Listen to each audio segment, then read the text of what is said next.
Kevin Settee is a talented photographer, filmmaker, and storyteller. His 4-part documentary series, The Lake Winnipeg Project, tackles the challenges of climate change and protecting natural resources. Kevin is excited about the evolving media landscape and can't wait to see the stories other Indigenous creators will tell. Let's get into it. Yeah, I actually, my grandmother was a photographer. Her name was Dorothy Settee, and she was a photographer. She was a quilter. She made star blankets, moccasins. She was an artist, and growing up, she always had a camera with her. So she documented me and my cousins, our life, in in Winnipeg, but also mostly out on the land. And so what she used to do was she would create photo albums for us. And we would have access to photo albums of our time spent at Matheson Island and, at different beaches and different places around Lake Winnipeg. So my grandmother really inspired me, but, to be a documentarian, to photograph. In terms of documentary, I think I was really inspired by a series of documentaries that were done by Vice. Two of them one was called Rockets and Revenge.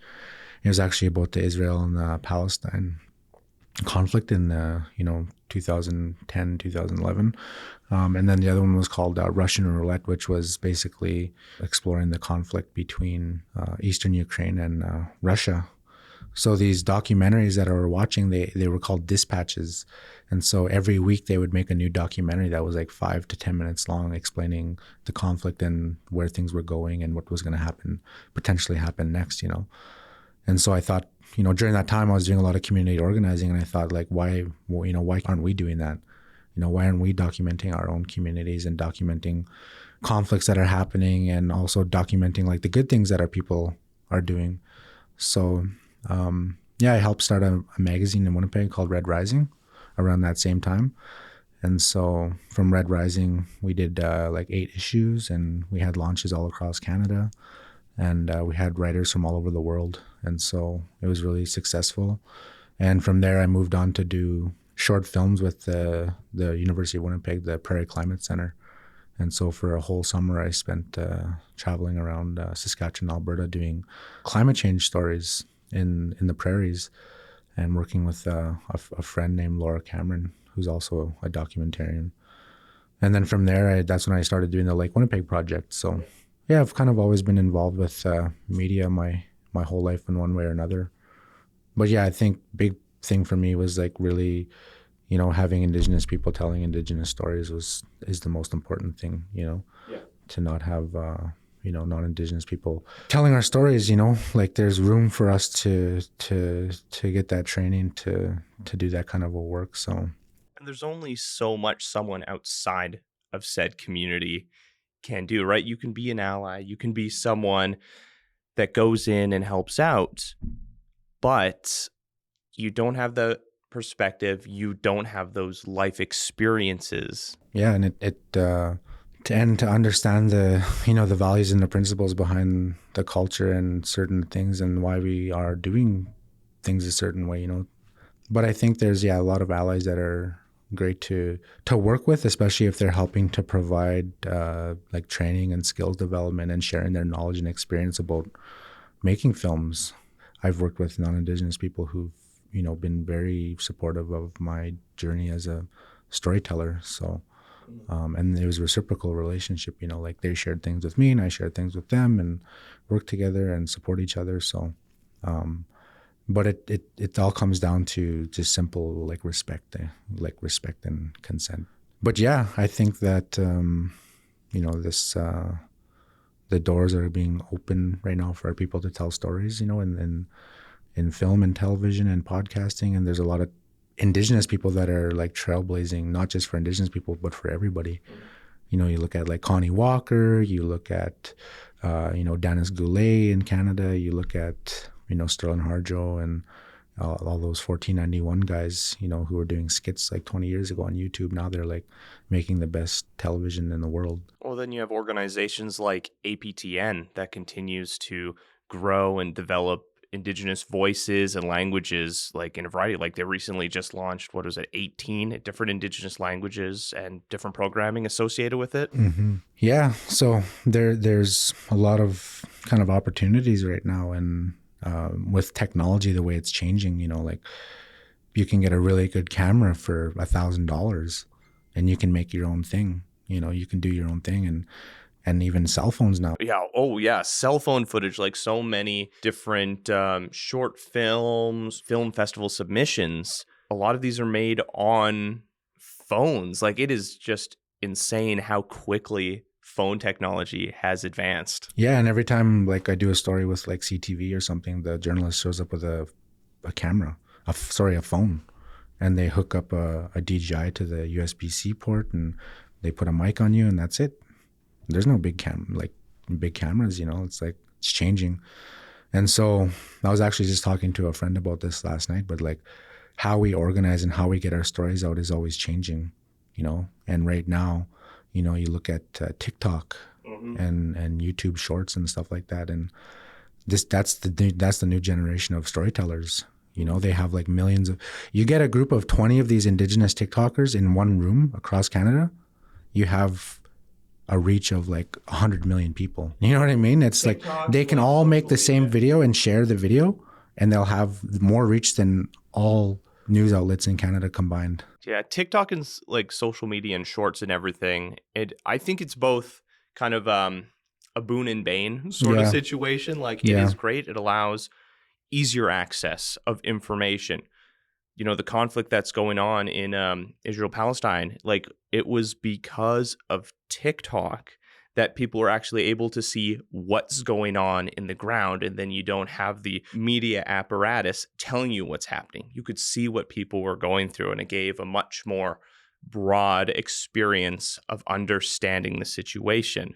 But at the same time, the algorithm really likes, catchy things that are trending, which can sometimes bury those important stories or push things that are detrimental to people. But so it's one of those like balancing acts. Yeah. But I still think there's room for like obviously podcast storytelling and documentary filmmaking and short films and film festivals, where people can go and learn about the world and learn about different things that are happening, then challenge ourselves to be better people, and live better lives and to try to support each other. So tell me a little bit more about this Lake Winnipeg Project, your 4-part documentary series. At the Decolonizing Lens, they had the showcase of the, Poplar River. Why did you want to go down this route of telling the story about water, Lake Winnipeg, the importance of it? Yeah. I think for me, like I grew up in Winnipeg, grew up at the confluence of, the Red River and the Assiniboine River.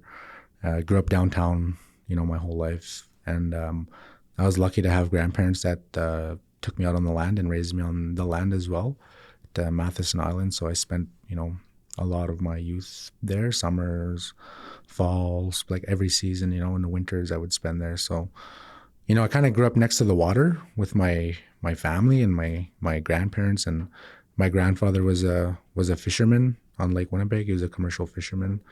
And so we always had kind of a connection to the water there. Like we grew up in the water, like we would swim every day, at the docks, at the beaches. Like that was our summers, like in the water basically, and fishing and on the shores and stuff like that. And so for me, I understand it as a source of life. I understand it as that it's important economically for our people as like a sustenance for fishing, and it's important for animals, and it's like water sustains life. It's pretty simple, and we have this big lake that we have a very strong connection to, and we need to protect it, because if we don't protect it, then it's going to have like really, really bad implications on animals and our fish, and it has that domino effect, right? And communities. Yeah, like it's pretty real. Like people 40 years ago used to be able to drink out of the lake.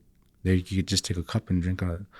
Can't do that anymore. Some people don't even eat fish from certain areas of the lake because it's so damaged. So the idea behind the Lake Winnipeg Project was actually to work with the communities to tell the stories that they wanted to tell, rather than me going there and saying, oh, I want to do a story about this. I want to do a story about this. Oh, I heard about this. I want to do a story about this. It was like literally having community meetings where like hundreds of people would come and share what was happening, and just like kind of filtering everything people were saying and kind of working with a few key people and, you know, deciding what was the best route forward. So it was a collaborative, like community-based approach, which I think is really important. And then, we had a small crew. Sometimes it was just me by myself. Sometimes it was me and a cinematographer. Sometimes it was me, a cinematographer, and a sound operator. And then other times my producer would join the team as well. It varied based on just what made sense, you know. Like shooting in the middle of the pandemic, I went by myself, you know, because I didn't want to risk getting anybody sick. So the overall theme for the Lake Winnipeg project as a storyteller was community-based storytelling, you know, like working with people. So not enforcing something that I thought was important. As filmmakers or directors, it can be all too easy to have an idea in your head of what story you want to tell and ignore the story that's developing in front of you. If you're not listening to the voices, you're like, oh, I got to do this, this, this, and this. But taking that time and community focused, you know, not every project needs to be community focused, but I think especially ones, and you touched on it very eloquently, that the damages that we're seeing in our lake systems, and Canada has some of the most, like, has, you know, the highest percentage of fresh water, or one of the highest percentages of fresh water on the planet. And with climate change, human development, it's getting more and more difficult for the land to thrive. Affects fish, affects the water, affects the land, affects the communities that live right on the lake. It won't be too long before those effects are felt by people in the city. Yeah. It's like a canary in the coal mine situation, right? Where Indigenous people are saying, hey, this stuff is happening, our communities are suffering. That's something that everyone should be taking a warning, and like something that our governments should be like, these communities are talking about this. Maybe we should listen. But that's not what we're seeing. Exactly. Like literally you just hit it right on the head. And I was talking to a friend about this yesterday, just like, you know, the people that live on the land, they're seeing the changes and they're hearing the stories from the people who were there before colonization. You know, they have oral stories that go back a long time, and even just 20 years ago, 30 years ago, it was so different, you know. Well, I remember going to my cabin, and I think that's one thing, like, you lived on the land. I was a tourist on the land, but that's something I'm trying to change, trying to like adjust myself, become more connected to our world. Yeah. But even just going to my cabin years and years ago as a kid, summers were different. Everything felt different to what we're seeing today. Our weather is really, really scary at times. Yeah. One thing that, you know, I think about often and talk about just with friends and family and community is like, you know, that there's a lot of good filmmakers out there. There's a lot of, you know, there's a lot of great work that's happening. But I think at the root of a lot of our problems is the, you know, our disconnection from the spirit of the land and our disconnection from the spirit world in general, you know, because when we don't see the land and when we don't see things as having a spirit, we don't see them as a living thing. We don't see it as like a relative or a, you know, definitely. And like when you understand, you know, that we're all connected and that like we rely on the water and how privileged we are to have fresh water, you know, like to be able to take care of and to, you know, have as a source of life, you know. Water is like the one of the main things that we need to survive. And it's like if we don't protect it, like we're screwed, you know. It's what's tied to life. It's what led to life on this planet. Exactly. So it's like, you know, and I think for Anishinaabe people, you know, especially Anishinaabe people in Canada and North America, like, you know, a lot of the fresh water is in our hands, you know, like with all the lakes in northwestern Ontario and Treaty 3, and then the Great Lakes, you know, like it's a lot of Anishinaabe people that have lived around the lake for the past few hundred years. And like you have like people like Josephine Mandamin and Autumn Peltier and, you know, all these people that are like, you know, speaking up for the land and the water is so important. And we need to be listening to what everybody's saying, and nation to nation and community to community, like we all need to be paying attention and working together. And yeah, I have been doing research and I've been working on a new documentary, and a big part of it is water. It's always about water, but 20% of the world's fresh water is in Canada, and 60% of the world's fresh water is in the Arctic and the ice caps and stuff like that. So we represent almost half of the world's freshwater resources, and Indigenous people here in Canada like are right on it. And if models and everything are accurate and climate change continues to escalate, we're going to get climate refugees coming here to Canada. Things are going to get tighter and tighter and tighter and more difficult. And if we don't take actions now, that's going to be, I hate to put the word out there, but apocalyptic. Yeah, it is. Like, look at the Hurricane Helen. And no one's really talking about it, but imagine 20-foot water rise, 20 feet. That's how much the water has risen. The devastation there is intense. And if we're looking at other places like Southeast Asia, the Philippines and everything, massive heat waves over this past year, like record-breaking numbers. But those stories aren't told because that's not the narrative that wants to be said. I guess the mainstream media doesn't want to instill fear or, share the truth because it might make people want to make change, or I don't know. But and change means you can't take advantage and make money off of it. Yeah, exactly. I was just talking to a friend. She's from northern India. She's an Indigenous person from northern India who's also makes documentaries, and she's working on a PhD at the U of M. But she was talking about how a major dam in her traditional territory broke because of the flooding, because of climate change. And it killed over like 200 or 300 people that were workers who were living in that area and stuff like that. And that's just it's not small. It's a big thing, for a dam to break. And I said, imagine if that happened here in Canada, a big dam breaks and kills a community. Like that's, and caused by, climate change and more heavier rainfall and stuff like that. So I think that's one of the things that a lot of people, like you've touched on it before, but the disconnect between the land and the spirit of the land. And, especially when we're looking at news and other places in the world, the ecosystem and climate here in Canada is incredibly nice and sustainable before now. It was very consistent. It had you have your winters, you had your falls, you had your springs, and it was very consistent before climate change. So a lot of things that we're seeing, just the way this continent works, we're protected from a lot of the massive, massive changes, but that won't last forever. It's going to start hitting us hard, and we need to take initiatives to protect it. And I think, was it a lawsuit or some sort of legal battle to change Lake Winnipeg as to be protected like a living being?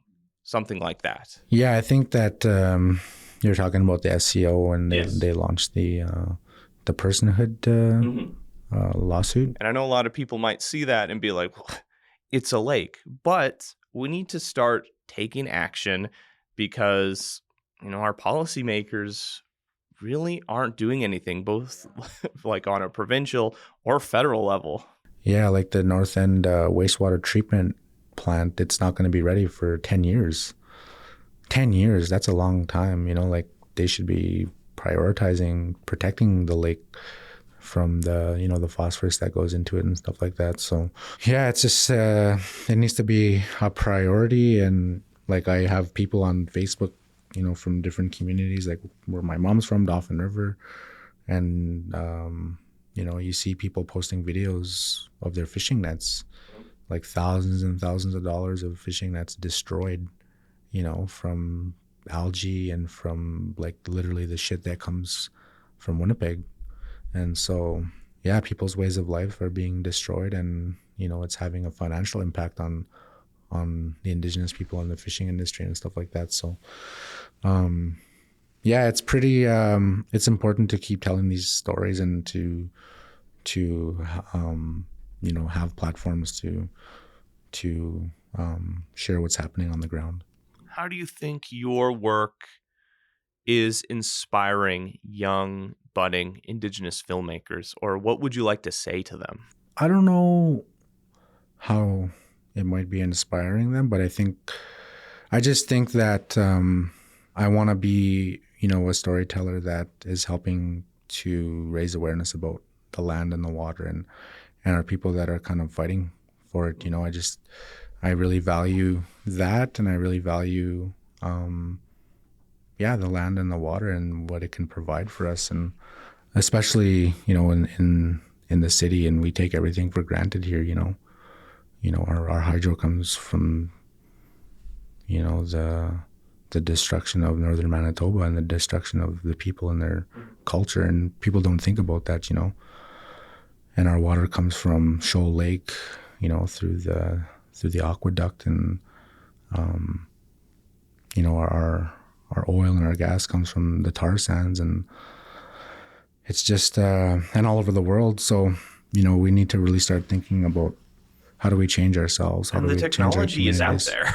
Yeah, and so the government plays a big role in it.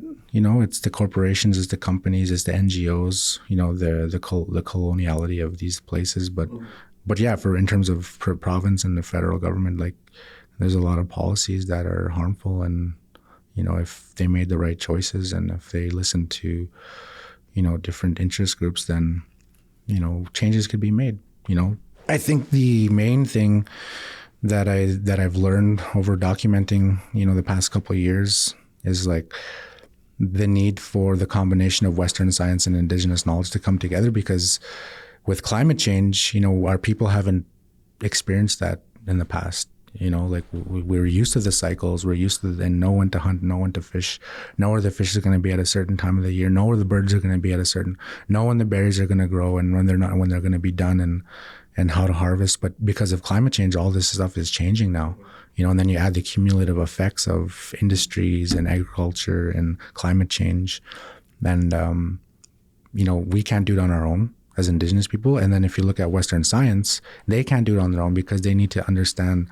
Well, they need the desire, right? The changes of the land, because their science only goes back a couple decades, and in some places, like with new science, even with like forest fires and stuff, like the knowledge is very limited, but Indigenous people have been here for tens of thousands of years, since the last ice age and even before. So it's like the people, the practices, and the things and the relationships that they have with the land is like needs to be combined. It's the marrying of like knowledge and wisdom. Exactly, right? Yeah, and they can both benefit from each other, and that's the only way that we're going to move forward, because we can't survive without each other's knowledge. Yeah, because climate change is something that we've never experienced before like this, so we have to do it together, kind of thing. And it's something that all the peoples of the world will have to unite on. Yeah, so that's what I'm interested in, and there's a lot of like law firms, and there's a lot of good things that are happening in Canada, I think, and around the world around Indigenous protected and conserved areas and stuff like that, and letting Indigenous people leave conservation projects and practices and stuff like that. So, and that's what Poplar River is partially about, because they're starting their process of doing their science, working with the moose hunters to document the peat moss, the peat moss, and forecasting forest fires and being prepared, because they live, there's no road out. If there's a forest fire, like there's thousands of people that need to be evacuated. So, and you don't want people dying. You don't want elders dying, inhaling forest smoke, so there's certain communities that need runways so that they can evacuate, and they don't have runways. And if you see some of the pictures sometimes from, the effects, climate change effects from forest fires, it's like pretty scary. Yeah, and it's something that's becoming more and more common. It's something that, as a kid, I don't remember hearing that often. Yeah, like my cousin got evacuated from Wasagamak, and her husband, and they said they were sleeping and they were woken up because they could hear the fire, and when they woke up, they had ashes all over their clothes because their window was open in the bedroom, and their room was full of ashes, and they could hear the fire, and they could see the orange in the sky, and they like, holy shit, let's get the hell out of here, and they left. And when they got to the city too, they had all the markings like from the embers falling from the sky on their. They had like black marks all over their hats and their clothes and their bags from the embers that were falling on them. It's absolutely terrifying. Yeah, and when she told me that, I was like, oh my god, like you guys were freaking close to that fire, eh? Like, and she said it was like the scariest thing. And there's still people in the city, you know, from a lot of these natural disasters that are happening, like domestic climate change refugees. Seriously, like there's people in Peguis who were flooded out 10 years ago that are still displaced and living in Winnipeg. Same thing with, you know, like Penamutang and those interlake communities. There's still people that, and a lot of people have died too in the city. It's unfortunate that these sorts of stories and these sorts of events are going to become more and more common. Yeah. So how do we prepare for that, you know? Because it happens. Like, that's what they said. Like, people don't believe climate change until they're the one recording the event, until they're the one that has to pull out their phone and record and say, oh my God, this is happening. What's next for you? You know, you've mentioned you want to tackle a lot of different stories, exploring climate change and the effects of it. What sort of other things are you wanting to explore or stories to tell? Yeah, I think right now I'm working on a documentary looking at carceral conservationism.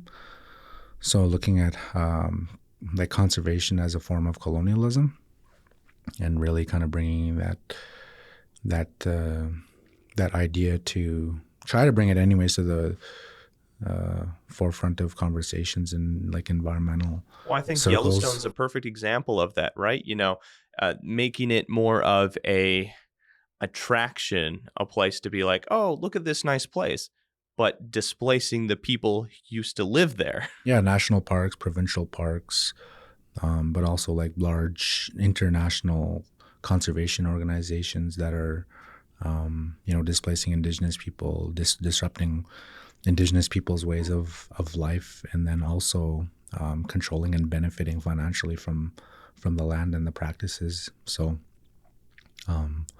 it's a real thing.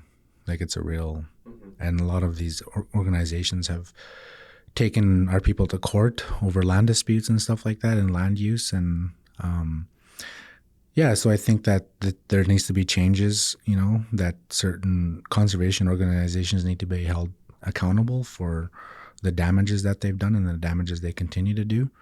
And that Indigenous people should be, you know, helping to lead science projects and stuff like that. So working together. Yeah, and I just generally just interested in continuing storytelling in Manitoba. You know, I'm going to be developing a podcast series with Camp Morningstar. So the ones that are still fighting against the silica sand mine. And so the idea is to do a series with them and to talk about other organizations that have been helping them, and then educating people about how do you resist a mine, and what are all the things that you need to know about resisting industry in your traditional territory. So like working with the Lake Winnipeg Indigenous Collective, working with scientists, talking to other organizers, talking to the members of the camp, and just updating people about where they're at right now and what the fight looks like for the future. So the idea is to get the podcasting equipment, do the series, and then Camp Morningstar will have the equipment to continue doing podcasts and updating people of where they're at and in their fight, I guess, against the industry. Well, Kevin, thank you for taking this time to chat with me. I think these conversations are incredibly important, and whether you're Indigenous or non-Indigenous, the effects of the climate and how we treat our land is going to affect everyone. So if someone's interested in your work or even watching the Lake Winnipeg Project, where can they go? I would say the best place to go would be the National Film Board website. Yeah, to go. That's where the videos are. There's synopsises there. There's EPKs, like electronic press kits that have photos and all that kind of stuff. So yeah, and they're also on YouTube. I have a production company that I started a year ago. So I have an Instagram where I share all my work.